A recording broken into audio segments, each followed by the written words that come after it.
Eden Koz here with Just Be, and we are about to take a spiritual boom. We are at an unprecedented time in human history where we are transitioning from 3D to 5D within the great spiritual awakening. This video and audio podcast is the place for you to find your truth beyond politics, your sovereignty, your voice.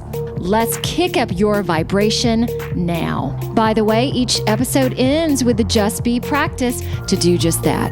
And as we begin the show, just to know a little bit more about me, I'm a soul realignment specialist, meditation master, and dimensional healer. Learn more, and there's merch also at EdenJustBe.com. Let's get this party started. Okay, and then here's another thing I do. Get ready for everything. Okay. We'll begin now. Eden with Just Be Spiritual Boom in association with the Grassroots Warrior Network. And I'm in my Star Seed shirt today, welcoming Rev Angie LaRue. Hi. Okay, and you're in Colorado, correct? Correct. Yes. Okay. My office is here in Boulder, Colorado. Okay, very neat. And I think you're sitting in your studio or one of that, like, I think I saw a podcast before where you went behind you and opened up. Yes. Oh, yes. We're going to talk about that. This is my treatment office. This is where I do healings. And it's also where I teach with the Inner Passage Mystery School. We pull in more chairs out of the other room and set up little classrooms. Man, okay. So for those of y'all that are just listening, it's really beautiful to see it on video as well. All right. I added a couple things, as I told you, to your bio. So sit back and relax. Let me read that. And then we will start our discussion. Okay. Reverend Angie LaRue, Master Crystologist, Healer, Ordained Reverend, Medical Intuitive, Medical Innovator, Psychic Teacher, Reiki Master, and Manufacturer. Okay, and I know you've talked about this a lot, but your story is so interesting. So I do want to go into this today. On December 9th, 2011 at 2 p.m., Angie had a radical, spontaneous awakening of consciousness while going through an ordinary day living in Hawaii as a professional artist and housewife. Within 3 months, her life in Hawaii abruptly ended, and she was thrust out of it onto the road to learn with spirit as her teacher with only 2 suitcases. She was reeling from the full explosion of psychic abilities and the sudden awareness of a subtle energy. Full-blown empathic skills with heavy cording to many others and the ability to see multidimensionally, which had turned her life into utter chaos, dissolving her previous life in 25-year marriage in a rapid domino effect. Holy smokes. She would spend the next 3 years living out of a suitcase, navigating by the quiet whisper of spirit as she unlearned and remembered. It was a time of epic heights of bliss and depths of devastating suffering as the egoic structure was humbled and spirit restrained the body and mind. Wow, 5 years from the awakening day, she landed the whole experience on the tarmac of 3D and began service through love to others. Her service now includes many offerings, energy blueprints, and ways to help people evolve their consciousness. She helps people increase their love quota and move from 3D awareness to 5D awareness. She is a healer of mind, body, spirit, and she also manufactures tools and items to assist those on the path to higher levels of consciousness. And I do want to add these two. This woman delivered a woman's baby deep in the Amazon. Yeah, we might talk some about that. And I thought this was really interesting too. She's been a PSI subject for the University of Boulder, Colorado, testing out-of-body time travel and mind over matter in regards to random number influence on computer programs. Man, that's astounding. Yeah. It's my normal life. And so it just seems ordinary, regular, common to me until I hear somebody read it back. And then it's just like, oh my God, who is this woman? What a life I've had. All right. So I do want to go into detail, Angie. I want to talk more about your awakening because I have to preface this. I had a Kundalini experience a year and a half ago, and it was here. I'm pointing to my head. And even though I've done this work for a long time, I didn't realize that's what it was. So part of me was sitting there going, "Oh my gosh, I'm dying." So I disassociated from it. And I really wish I had calmed myself down and just been in it. And it probably lasted, well, I don't know exactly, maybe 5 to 10 minutes. Okay. And knowing that you, if I have this correct, you went through that with your whole body. Yeah. I, Yeah. okay, take us through this, please. So I had been on a business call with someone, and I started like, it's almost like I could see through the atoms of things. And I thought something was wrong with my vision. Maybe I was dehydrated. So I went to the kitchen to get a drink of water. And when I had my glass of water, and when I turned around to walk back out of the kitchen, between me and the exit of the kitchen was this, kind of eye-shaped, shimmering gray mist. And I was just like, okay, my eyesight is completely going. And the next thing I knew, I was falling. And I don't know where I was falling to. There was no top, no sides, no bottom. Uh, there was nothing there. There was just this light, gentle glowing coming from me. And I could only see as far out as that glow extended, which wasn't very far. And so I'm yelling, "I'm falling." Oh my gosh. And then at some point I just kind of snapped out of it. And my body was sliding down the kitchen cabinet with water sloshing, which maybe is what brought me back into my body, as some water sloshed on me. And then I was like, I have to get off the phone. Something's happening. And I went into the living room and I laid down, and I was just kind of trying to get oriented. And my brain is saying, everything's okay. Everything's okay. You're okay. You're okay.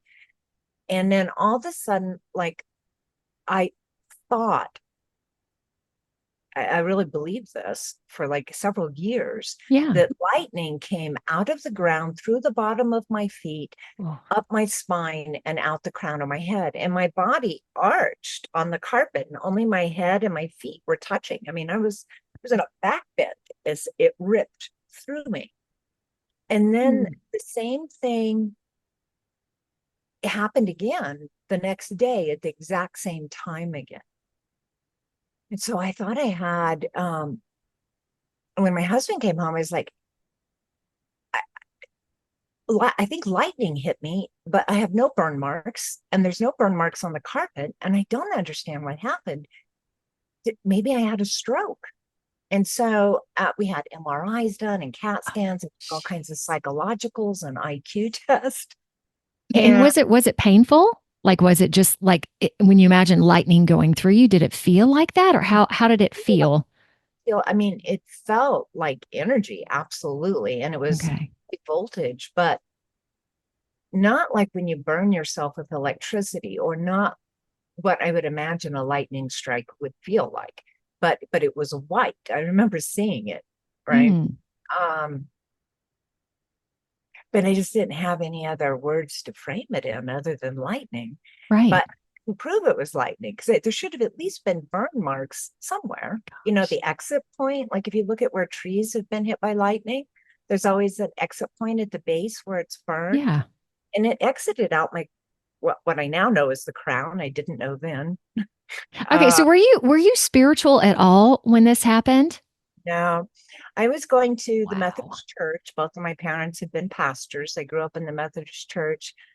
And the church never talked about anything like this, at least not in regards to current living people. And certainly they never talked about, chakras, auric field, kundalini. That stuff I learned later on the spiritual journey, Wow. from strangers just telling me. Yeah. Well, how lonely and isolating, and just again the questions and having these typical medical tests. All right, so what? Wow, what? And it's interesting too because my Kundalini experience, it was like there was a fire ripping through my head. So I'm so glad you didn't feel that through your whole body. I can't even imagine what that might be. All right, so what? Yeah, continue on. Um, So yeah, I mean, all the tests came back normal. We couldn't prove anything. But I could see stuff I shouldn't be able to see, and I could see through walls and beyond the walls and through trees, and every time I tried, my body ended up covered, my hips and my legs and my shoulders, with bruises, because I would see like 3 or 4 different doorways, and I was just trying to kind of gauge where is the real door, and then I would clip it, or where's the real table, or where's the real coffee table, and I would end up clipping it, and I just I was falling up and down stairs. I mean, I just was not adhered to this reality. I was in some strange, nebulous place with just a ton of energy and lots of information coming in constantly. And my husband worked for Joint Military Intelligence, deep on a base in a building with 4 foot thick walls and no windows or anything. And I could draw you the floor plan, you know. Man. And I had never heard of remote viewing at that time, and I hadn't heard of any of this. Yeah. So this created extreme chaos. And yeah, he just came home from work one day and basically took his wedding ring off and is like, I don't know what happened to you. But as far as I can tell, it's what the saints and the sages talk about. And I think we're on separate journeys now. And that Yeah. was, that was the end of that. And so I launched off. I left Hawaii, which is where we had been living, and I went to the mainland, and then I got taken to a number of different countries. And I ended up just kind of following this voice in my head and these random pulls in my body. My body would just kind of pull me somewhere, right? And since I had no idea what was going on, I also, my life as I known it had just fallen apart. So I had nothing but time on my hands to follow this voice in my head and these curiosities, this pulling on my body. And I became the detective of my own life, trying to understand what had happened. And it turns out that, and then I went through the dark night of the soul, and the ego had to go through surrender, which was horrific. And I actually went like completely off grid to do that. I went into the wilderness in Utah, northern Arizona, and it was actually biblical. It was 40 days and 40 nights, which I spent mostly in a fetal position, screaming, probably. Oh man. Oh my God. Angie, and not we'll go back to this a second. How did you like financial? Did you have money from your art business that you utilize, or how did that help you? We separated our finances, and we had Okay. saved a little bit of money. Okay, so that's what funded. Yeah. And so it cost me about $10,000 a year. And I was living, yeah, a lot of it was just, people would invite me to stay with them. And so I was hosted all over the world. And while I was there, people would come for healings, which was all my training. Nobody ever, paid for any of that or anything. Um, yeah, it was just strange. Like this whole other reality opened. Yeah. And it turned out I had a lot of clairs and a lot of abilities. And I slowly began to kind of separate them, for the mind at least, and give them words and learn what clairs were and learn what the auric field was, because I'm having a hard time understanding, why can I feel out Yeah. here, right? Why can I feel that? So there was just a huge amount of chaos. And also, after surrender, there was a lot of bliss as well. So I flew very high on the awakening for about 6 years, actually, before I really kind of started coming back down again. And what brought me down again was my ex was like, okay, I'm not going to do your taxes for you anymore. And then I got several, So a real world event. Okay. Yeah, and taxes bring us all down. Got it. I mean, I couldn't read numbers for several years. They looked like hieroglyphs. I remember being out of gasoline and knowing I needed to go to a gas station. And when I got to the pump, I was trying to figure out what to do. And I remembered it had to do with a little piece of plastic, right? And so I tried, putting it in the handle where the gas comes out, and there was no place. And then this machine was just covered in hieroglyphs. It made no sense to me. Um, and I was just like, I've been putting gas in my vehicle for 30 years. How do I not know how to do this? Why is there no muscle memory here? Yeah. Right? Why does some part of me not know how to do this? And I'm just standing there with a piece of plastic and the nozzle, and I'm lost. Right? Just like I'm not even a human anymore. I don't know how to be here, right? And Yeah. I put the nozzle into my vehicle and tried to wish gasoline to come out, and it didn't. And then somebody pulled up on the other side of the pump, and I was like, that's what they do. So I'm like peeking around the pump. Gosh. Oh, that's where the plastic goes in. Oh man. And everything was like that. Like I would go into a grocery store because I knew I needed food. And then there would be just so much color. Everything was loud and bright. And all the advertising was screaming, buy me, buy me, buy me. And I didn't, outside of the fresh vegetable section, I wasn't even sure if things were edible or not, because I was getting all this psychic overlay of the branding and um, the conglomerate of stockholders and sister companies, and there was just like way too much information about everything. And so outside the like fruit and vegetable aisles, I didn't actually even know, is this food or detergent, because I couldn't, there was too much information. So it was a very strange time. So yeah, so taxes. And then I got sick, really, really ill when I came to Colorado.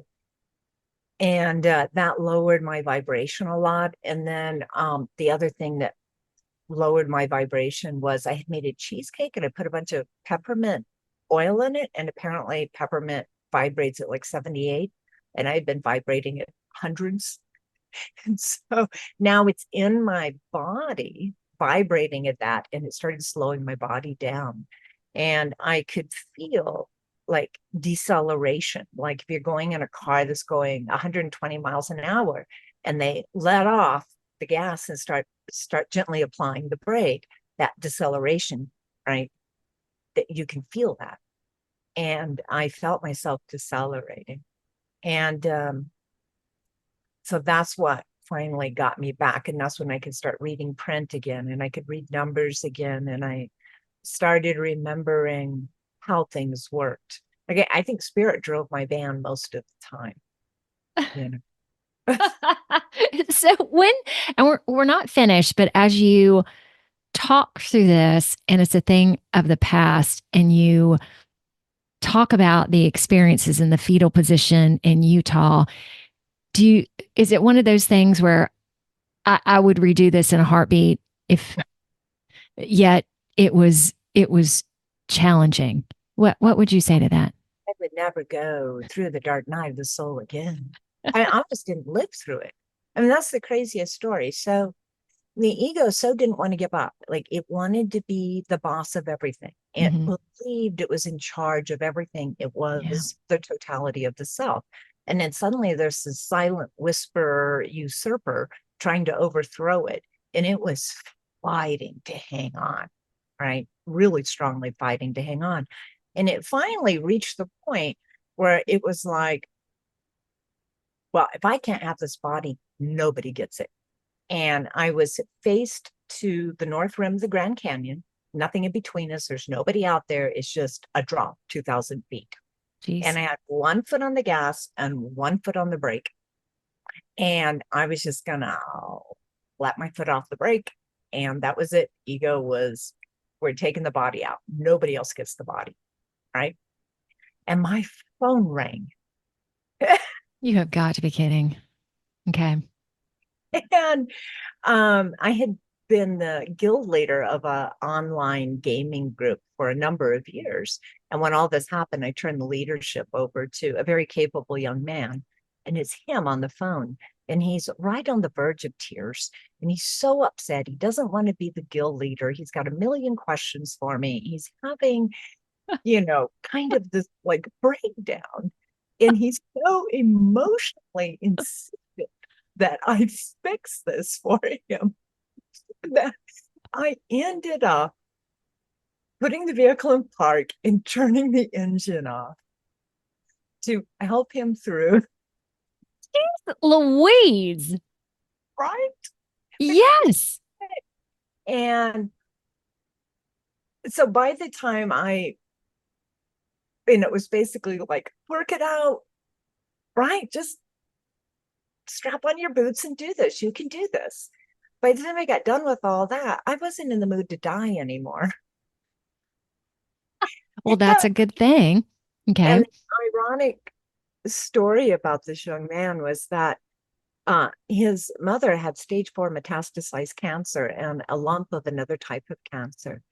And the family asked me to heal her, and I did a healing on the phone. It was the first large miraculous healing I ever did. And so after that, the family invited me out to the farm in Indiana to stay there for 10 weeks. And people came and came and came. She had a schedule for me every day of who was coming for healing. Oh my gosh. And so I got to meet this young man in person. We had known each other. I'd known him since he was 14 online, but now I'm meeting him in person and his mother, and the divine worked through me to cure his mother of cancer. Her doctor, who had done all the ink tests, they knew exactly how far it was, and now it's not there anymore. Got on an airplane, flew out to Indiana to meet me to learn how that happened. And that young man experienced an awakening, and his mother and his sister experienced quickenings. And so it was like this shock wave. And it was just so interesting how that all worked. And now when he became an adult, he moved out here to Denver and got a job to be closer to me. And he's in the Inner Passage Mystery School now. And I just learned that I was diagnosed with squamous cell cancer. And as soon as his mother learned about it, she's like, come, let me take care of you. And so I went back to the farm, this organic farm in Indiana. It's just also miraculous. This is a story that spans for close to 2 decades, right? Mm-hmm. And these people are now family to me. Oh my gosh. Okay. When you talk about that too, are you just astounded by it? I know we talked about me reading your bio that, it is your life. Yet when you go through it and there's this and then there's this component and there's this, it's just like for me, like I've heard you talk about it before, but in this here got more details or different parts of the story. It is amazing that you survived it. Yeah. And, and I tease this young man every now and then about, that he saved my life. And he's like, well, you saved my mother's life, so it's fair. And, okay. And when you, go ahead. Sorry. It is an astounding thing. And it is. to tell the story, because there's so many little parts of it I've left out, but you get the arc and the circle of it, right? The wholeness, the oneness of it all, Mm-hmm. Okay, there are 2 questions, and then I have a third one coming up. Okay, in terms of quickening, from your perspective, does that just mean a speeding up of awakening, of consciousness, of spirituality? Yeah, like an awareness. There's something out there. Okay. And I'm very curious. And I suddenly realized that essential oils have a vibration. I can feel that. And crystals. Oh, and this crystal is different than this crystal. And you become subtle energy aware, right? And that begins, hopefully, the path of spiritual exploration. So there's this quickening, right? Instead of, I'm an ordinary citizen and I, I'm interested in sports and, this hobby and that hobby and stuff, you're suddenly like, oh, there's this other thing in life. Right. And the more you expose yourself to it, the more you kind of quicken, right? You're moving on to the path now. You're moving on to the path of awakening, right? Yes. Okay. Okay. So for those who are listening, the cancer is on your cheek. Tell me about that. What's up with that? Oh, I would rather not say. Okay. That's totally fine. Say that there's something that happened in society in the Mm. last years, which is contagious and can move from person to person. Okay, that's a beautiful description. That's all you have to say. Within this spiritual awakening, okay, for me, I was very spiritual. It started in my 20s. The same thing, the quickening or whatever. Then there was the second phase of awakening, which happened during the lockdowns, where suddenly I became aware of, oh, we're not just spiritual, but oh my gosh, the Great Awakening, and look at this, and the Matrix and all of that. When you had your awakening in 2011, did that just come with it, or were there tears within that? Hopefully that makes sense. I had a really unusual awakening. Like Yeah. everything came in basically all at once. Mhm. And so there wasn't progressions and steps toward it. It was trying to sort out. It was really disappointing when the psychologicals came back, because I wasn't insane. And I was really hoping I could medicate myself out of this. Oh, sure. Like most of America, or most people here. Yeah, I understood. Disappointing. Oh, man. Yeah, it meant that there was a big, huge mystery. And I was thrown into the mystery. Right. It's like, Yeah. I didn't want to be thrown in the lake, in the whirlpool, but I have no choice. I have to learn to swim right now at this moment. Mhm. Like there just wasn't, I mean, there wasn't a sense of excitement or adventure or anything else. The brain was in fight, flight, compelled. I was just utterly compelled. So many of us, and they always equate spirituality to peeling the layers of an onion off. Man, there were no layers. It was just, here's the onion, and then everything's peeled all at once. It was Can't strict. even imagine that. And I didn't even recognize myself at all. There just was no recognition of the person I had been December 8th. Mm-hmm. Right. Yeah, it was profoundly different. Okay. Man. All right. I want to segue for a second, because this is interesting. I want to talk about John of God for a moment, because his name has come up twice with someone else, and then watching an older podcast of yours. And if it's cool, I just want to get your perspective on him, because I went to see him in New York with my special needs daughter. And I think it sounded like you went to Brazil, excuse me. I went to Apajanya. Yeah, when you had started connecting with the fact that you could do psychic surgeries. Is that correct? I've had that right. All right. So for those of you who don't know John of God, and I think most people listening to the show do, he was a spiritual healer out of Brazil, started getting very well known because Oprah gave him a thumbs up. And for those who are in the Great Awakening, know that Oprah is not all that she appears to be, as well as Marina Abramovich. She endorsed him as well. And ended up being one of the biggest scandals of sexual assault in Brazil. Allegations, at least one article I read, that 600 women said that they were sexually abused, to the point of also having young women, having them be pregnant, selling their babies, and killing the women. Okay, my experience, and knowing that we are in the middle of incredible inversions that are going on. When I went there, I felt the goodness. Okay. And I know when you were there was so much that you saw. So What do you think about this? Would you mind telling some of your experience again? Yeah. How do you feel about this question first? So that was right there in the Me Too movement. Mhm. And there was a lot of people going after people that had money, and it was perceived that he did, and he probably does actually. Um, I mean, and I met him, and in our group, he particularly likes redheads, and the leader of the group and myself were both redheads, and he Oh, positioned himself right in between both of us, gee. you know, and but he was a gentleman. I mean, he was completely appropriate, and both of us were single. And I never saw or heard or psychically felt.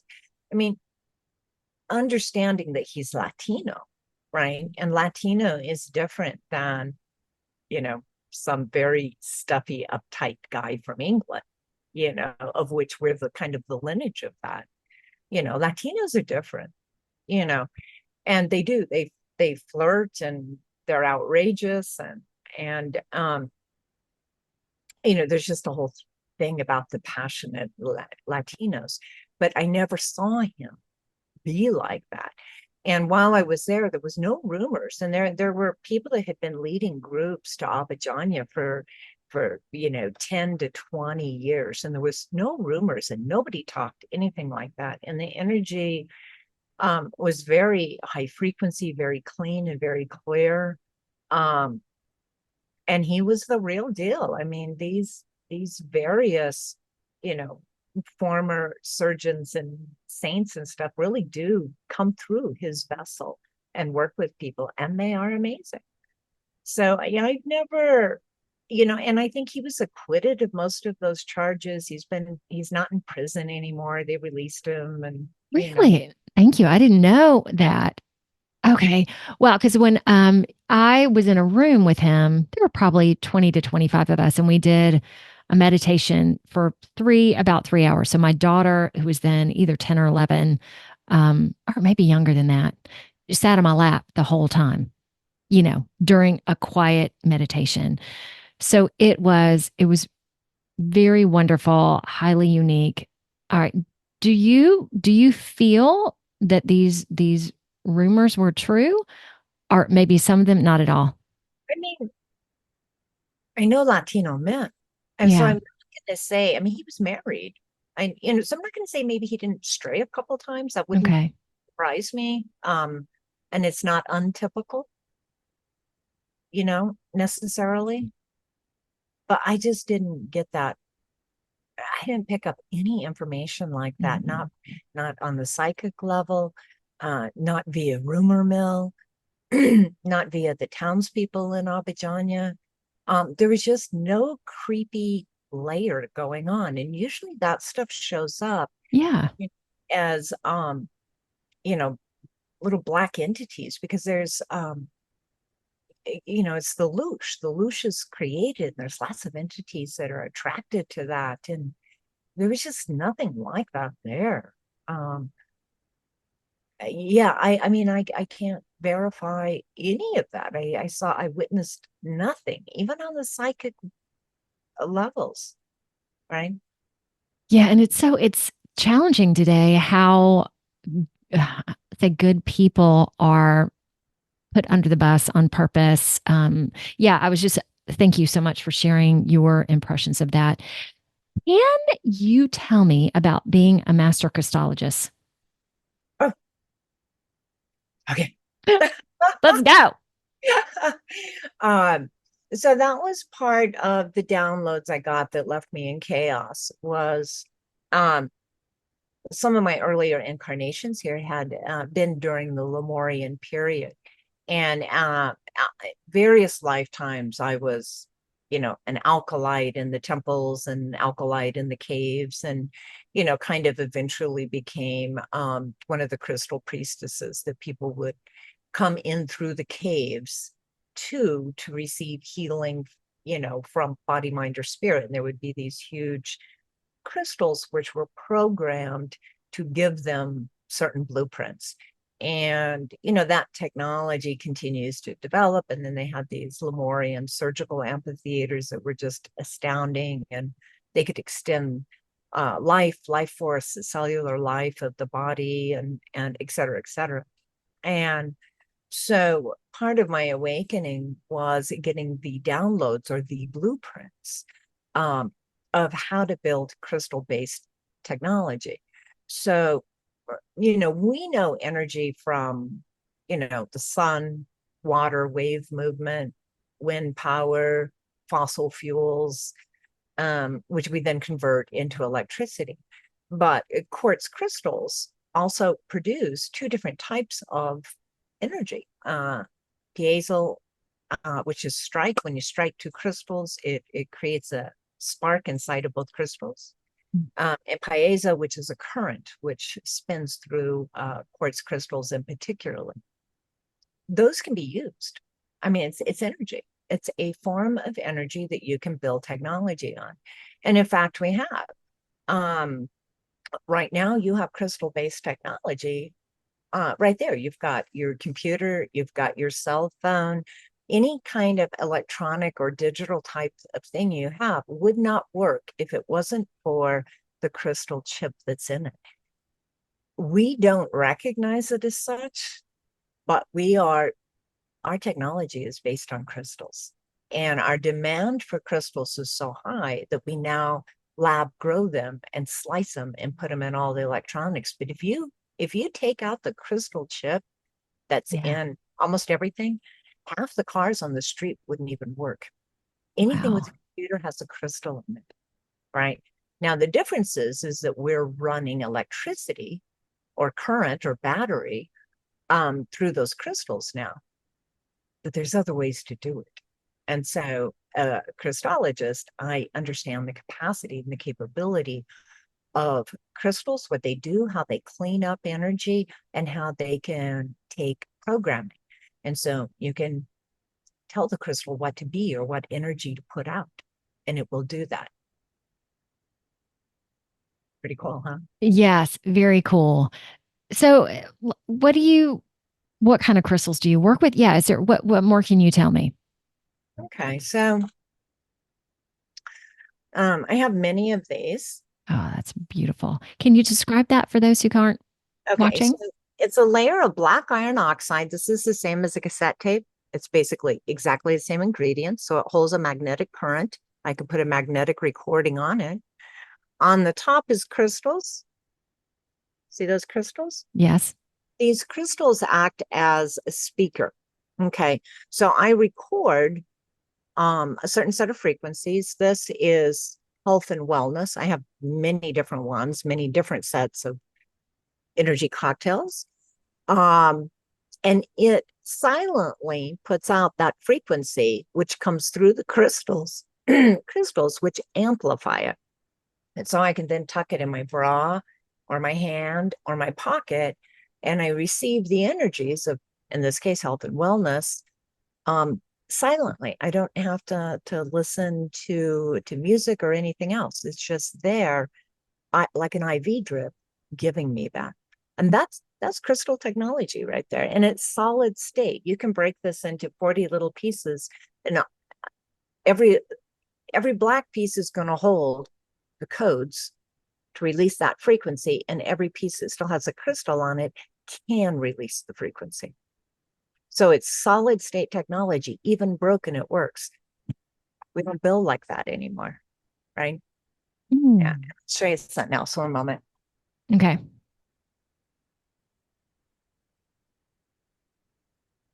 Just taking a little break, and I'm formulating more questions, and maybe we'll pause. Oh, that was quick. Yes, very cool. So here's my gosh, look at all those. Yeah. So this is for grounding. Oh. This is 440 hertz. And this is 528 hertz, the frequency of love. Mm-hmm.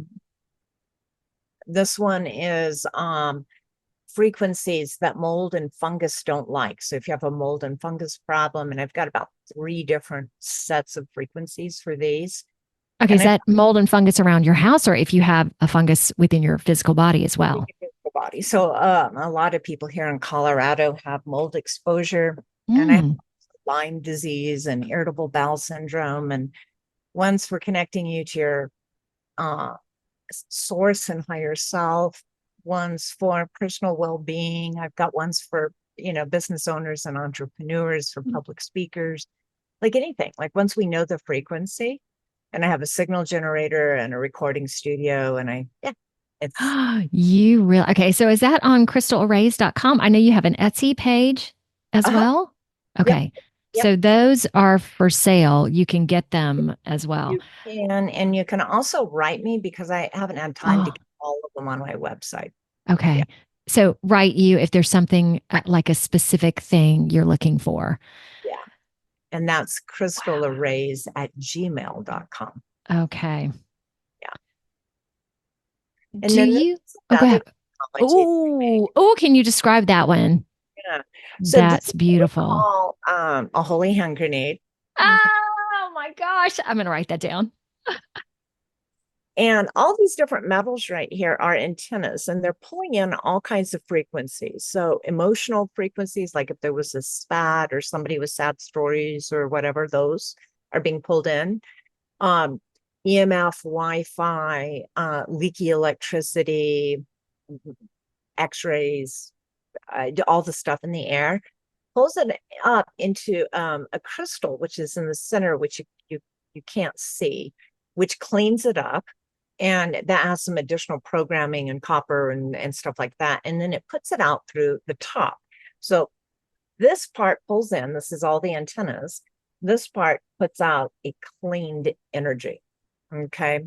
And the top of this has got green calcite, which works with detoxing us.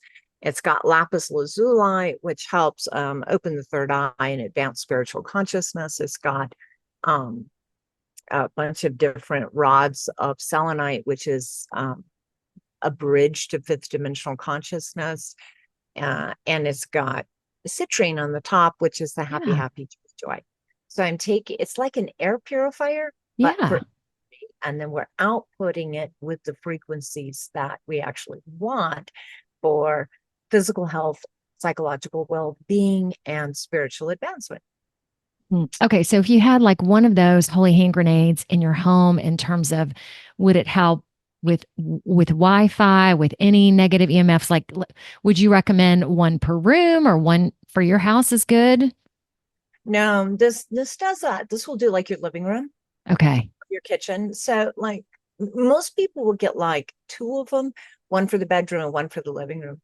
What it does is it makes your auric field a lot stronger against Yeah. all the electromagnetic pollution. I take them with me when I travel, and I always have one on my dashboard. I have them here in my in my office in the Crystal Sanctum, and then all over my house. And so I'm going from, one, it's like temple air. It makes that high frequency, like going in a temple energy. And so I have them everywhere. I have them, all along my path in life. And so I'm going from one protected space to another, right? From car to house to office to car to, and then I Yeah. take it with me when I fly, because I went to Italy one time for 3 weeks and I didn't take them with me. And the whole time, Oh, after about 3 days, you start acclimating back down to what people normally are living in, kind of the yeah. that we live in. And I started feeling sick like that, when you can tell something's coming on. It hasn't quite set in yet, but you just don't have any energy, and you're not very hungry, and you just don't feel like getting up and moving around in Italy. And we just couldn't get over it. We couldn't get, like, every day we thought this is it, I'm gonna wake up sick, but we didn't. We just felt like we were getting ready to be sick. Right. We finally got to Damanhur. And when we got to Damanhur is protected space, and it's high frequency space. And when we literally stepped onto the property of Damanhur, our frequency started raising, the life force energy started raising, and it was just like, oh my God. Okay, I am never traveling without the holy hand grenades again. That's just fun to say. Well, what's really fun is, the guild I told you I was the leader of, and which was Yes. young men, right? The name of that guild was the Holy Hand Grenadiers. Okay, and you have to tell me about that too. Yeah. What was that? It was gaming. It was game. Yeah, it's online gaming. It was So literally gaming. yeah, MMORPG, which Okay. is massive multiplayer online role-playing game, You're so right? cool, Angie. Okay. And it just, it's this big, like, imagine you've seen the movie Avatar. Yeah. Okay, imagine having a character in the movie Avatar. You're in it, and every day you get to go into Avatar and play out a quest, a mission, right? Whoa. And so that's what we were doing. And there was a lot of young people, and there was a lot of latch key Mm. young men, right? That the parents were gone. And so I had these, men and women of all ages, not that many women game, but mostly men. But a lot of young men, and that I became a surrogate mother for. Right. And so we had all these ethics, these rules, and you weren't allowed to cuss, and you weren't allowed to do sexual innuendo. And, you had to, play nice and have good manners and blah, blah, blah, because we had these really young people in the guilds. Right. And, I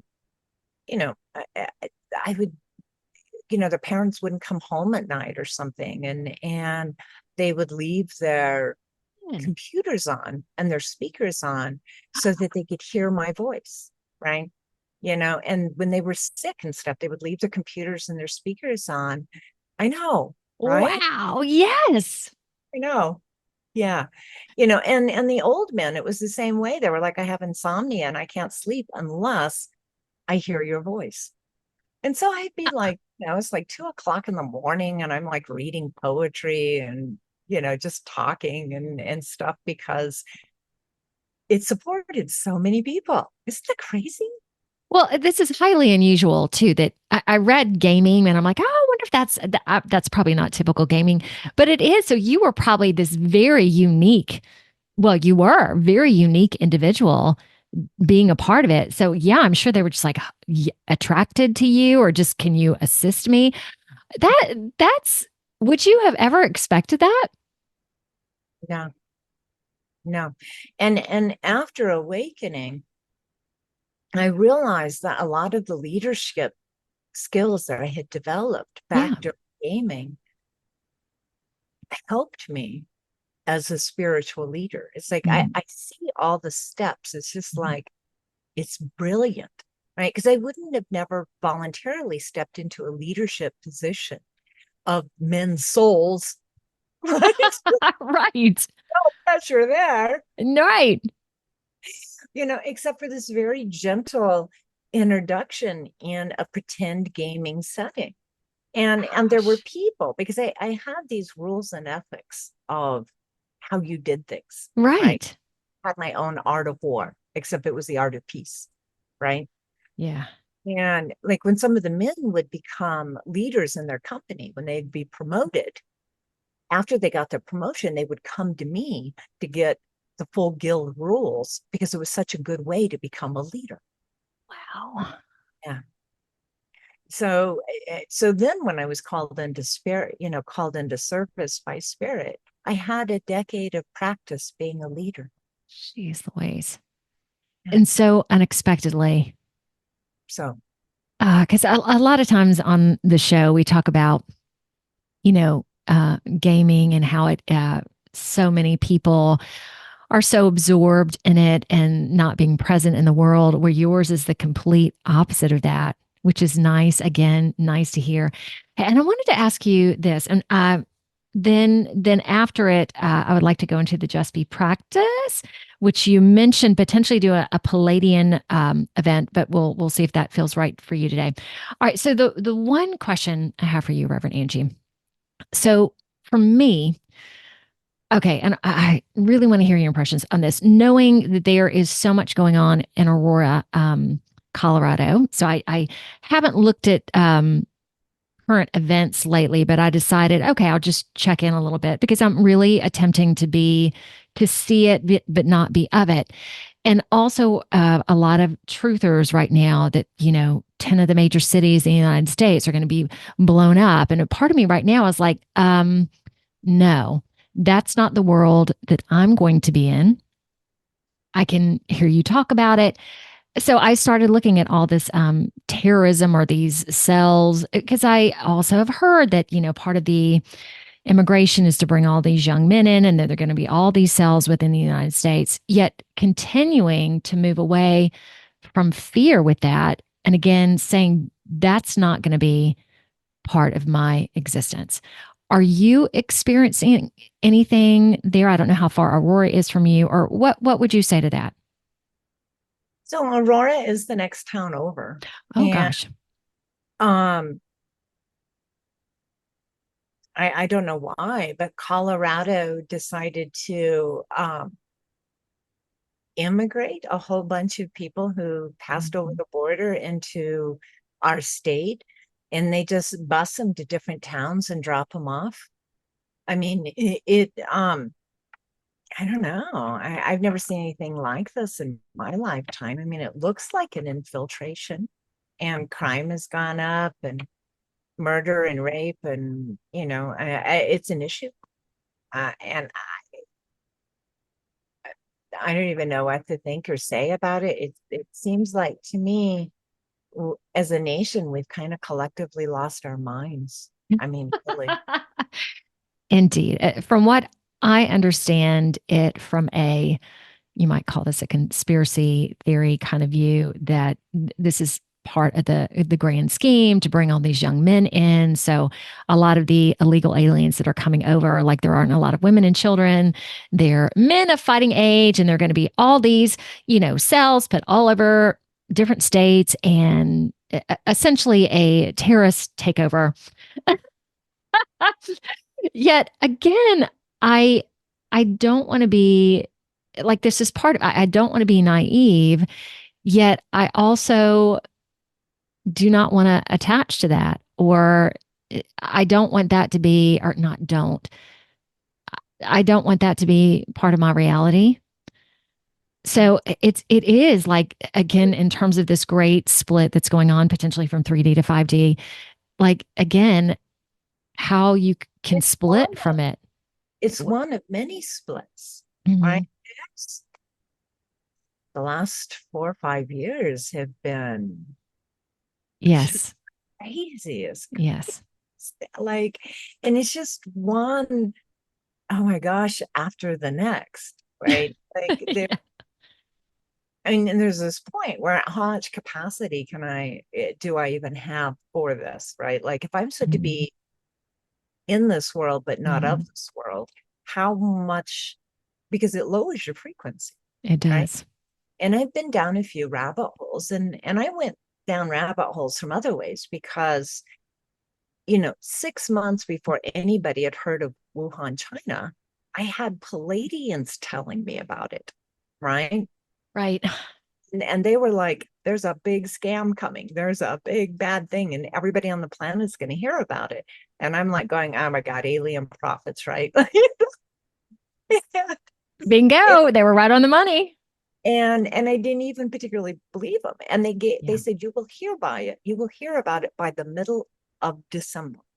And we're not sure exactly how it's going to play out. We see about 5 different potential timelines, and we don't know which one, humanity is going to take. But know that the thing that you hear about um, is not even the real thing. The real thing comes in the spring after December, and that will cause many deaths, right? And so now looking back, like that was just weird alien prophet stuff. That didn't make a lot of sense. But as it unfolded, so anyway, and then, jumping forward, there's a split in culture. Like I used to be able to talk to anybody about anything. And now Mhm. there's people that we're speaking English, but beyond that,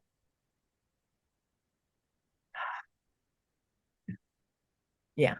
So there's just a lot going on. to sink it down.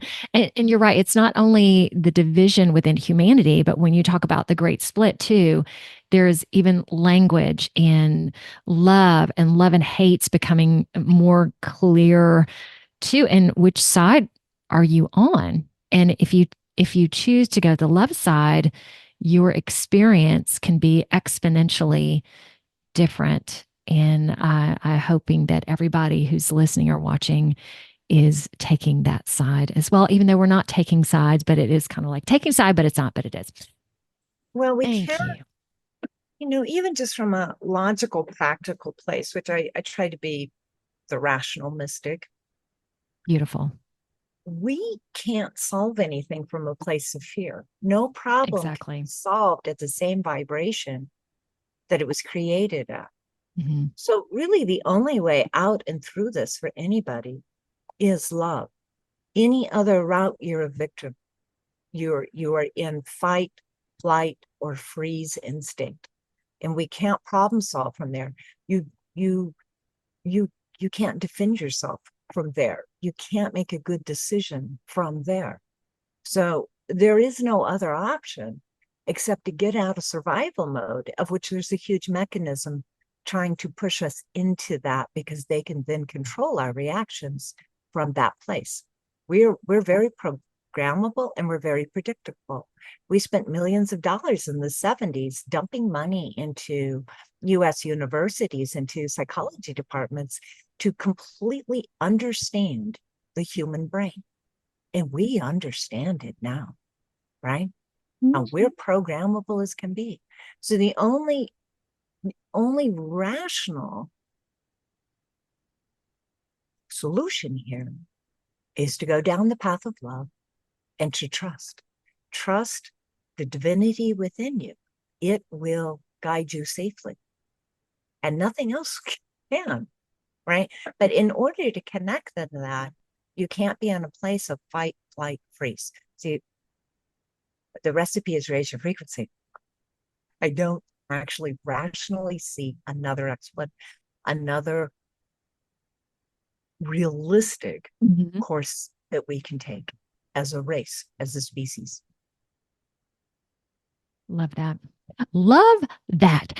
And before we go into the practice, I really want to thank you again. There, especially being on the podcast now, so many different tools to not only fight 5G and Wi-Fi, but to transmute it and that is to me the frequency of love versus fear and protection. And so thank you so much for contributing that to Just all of be us. All right. practice.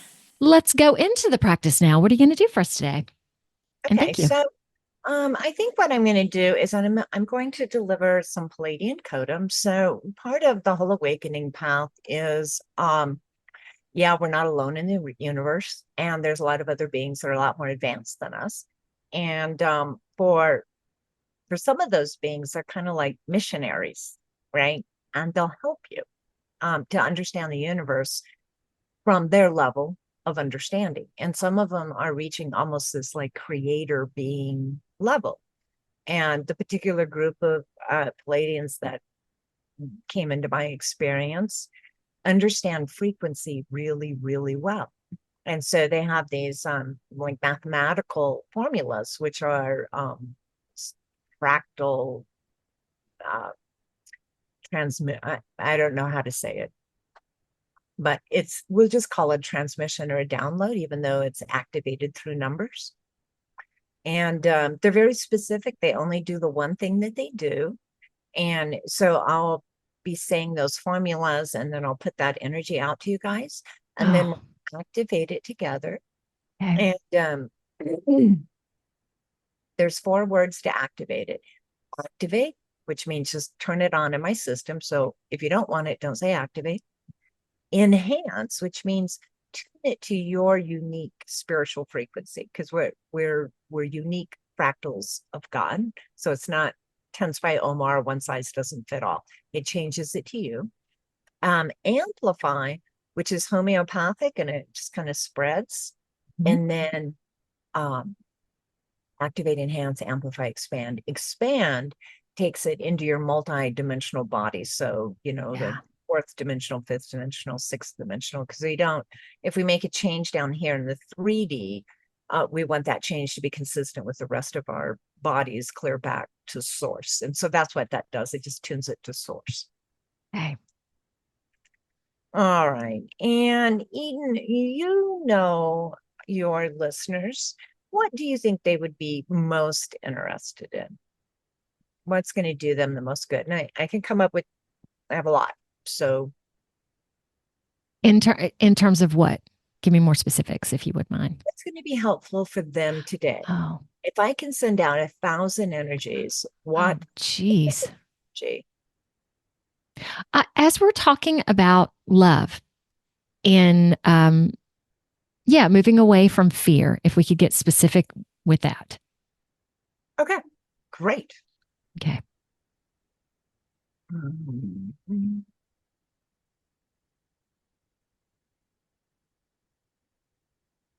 I have 36 pages Oh, geez. of codums. Okay. So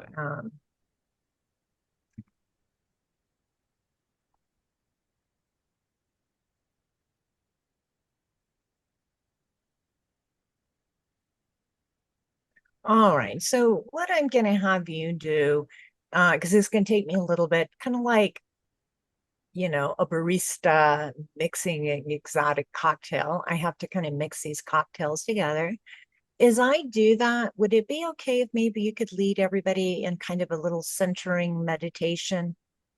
Indeed. All right. How 2 to 3 minutes kind of a thing, or what would you recommend? Yeah, I think 2 to 3 minutes will be perfect, and I'll also mute myself in the meantime. Okay, lovely. Oh, I love being a part of this. It's so exciting. All right, everybody. I'm going to close my eyes. And if you can, I would suggest that you do as well. And I would also suggest open palm on your legs if you're sitting. Well, hopefully you're sitting. Okay, we're going to take just some connective breaths and to do this on your own time. And we're not going to worry about posture or any of that, just whatever is comfortable for you. And as these breaths are occurring, really connecting to the ground, to the earth. So for me, my feet, if your rear end is on the ground, really getting connected there and solid.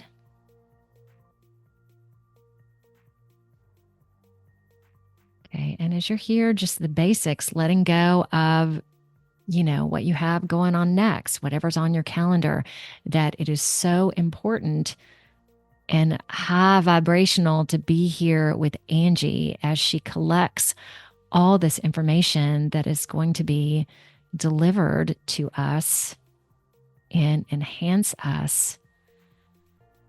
So to get prepared for that, I'm going to get a little excited by that or passionate by it.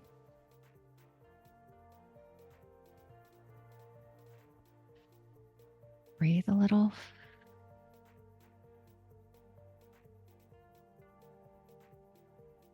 We're just going to stay as good as we can in this space until Angie joins us again.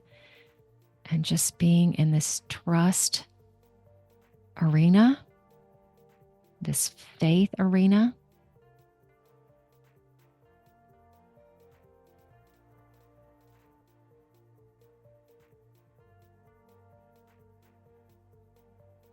That we are going to receive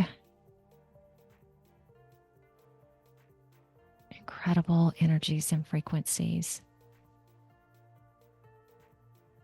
And also gratitude for that.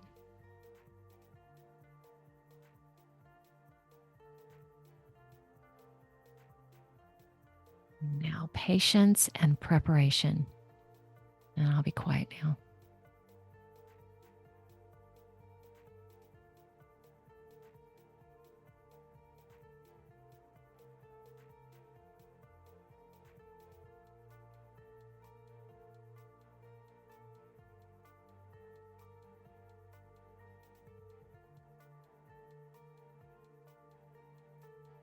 All right. Here come these energies now. And we have energies for perceiving and aligning to love and knowing that love comes to you from any and everywhere. There's one for yourselves recognizing, yourselves recognizing the love frequency. There's one for entering your heart space.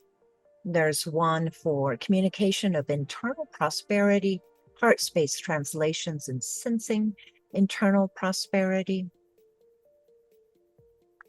There's one called the happy codem, and there's one for just eliminating your story, just letting it go and establishing inner sovereign peace. And here come these energies now.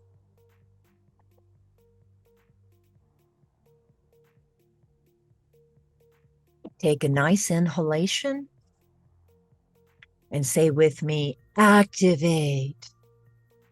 Okay. Inhale. Enhance. Enhance. Inhale. Amplify. Amplify. And then say with me, I perceive and align. I perceive and align. To love and know that love comes to me. To love and to know that love comes to me. From any and everywhere. From any and everywhere. Amplify. Amplify. Expand. Expand. And now just sit and notice what happens in your body, in your heart chakra, your auric field. Just noticing we're all going to feel it a little differently because it's unique to each of us.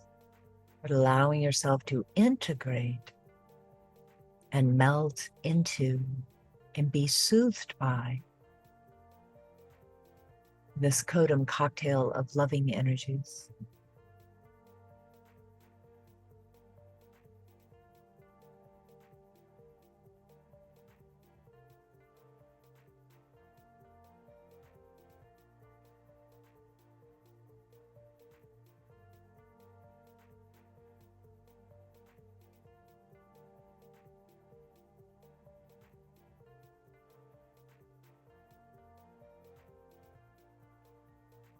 All right.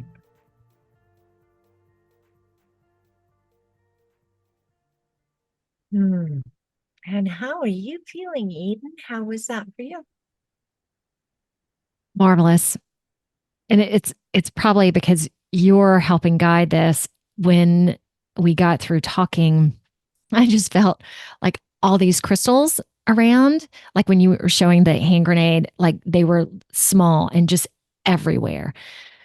So I feel like this integration is going to continue for a couple of days. What would you say to that? The Kodam energies will actually last for 9 days. Okay. You'll probably perceive them for maybe 3 days if you're real sensitive. Mm-hmm. Each night when you sleep, you'll be integrating the energies, and so you'll notice it less and less. But you just kind of notice you'll have it's going to be a good week. It's going to be a really nice week. More connected. Good. Yeah. And then the crystals are actually sentient beings, which we didn't really talk about that. But if you have crystal affinity, for those out there of you who have crystal and affinity, the crystals here, of which there's many everywhere, may well continue to work with you and or your crystals for as long as they feel welcome to do so, and there's anything to be done. So they have their own consciousness and their own evolution, and through interacting with us, it helps us and it helps them in their evolution as well. Oh, that's just beautiful. Man, thank you so much for doing that for us today. True blessing. Thank you so much, Reverend Angie. And thank you for sharing your story with everybody today. And it was just really great. Thank you so much. And I do want to encourage everyone. I do have a sample of a crystal array. Energy similar to the Codums, but very crystalline in nature. They do feel different. They have a different feel to them. Is available on my website, which is CrystalArrays.com. And if you'll go, there's a free gift under the shop button. If you hover on the shop button, it'll say free gift. You can just click there. And it's just a short one. A normal crystal array is about an hour. There are crystal arrays available on my website under the shop button. But there's like a 12-minute sample of one called the Tau array, which is just a very nice, soothing, centering, resetting energy. Yeah. Awesome. All right. And I'll include all those links down below as well. Man, thank you all for everything you're doing for humanity during this time as well. Greatly appreciated. All right, everybody. We're going to have Reverend Angie say goodbye and sign us off. And I hope y'all come back next week because, man, it's just getting juicier and juicier every week. Thank you. Blessings, everyone. Ah, thank you. Bye-bye. Oh, stop. Y'all find me on Facebook, Instagram, LinkedIn, True Social, as well as Rumble, BitChute, YouTube, plus a plethora of other audio directories like Apple Podcasts and Spotify. So like, subscribe, do it all. See ya.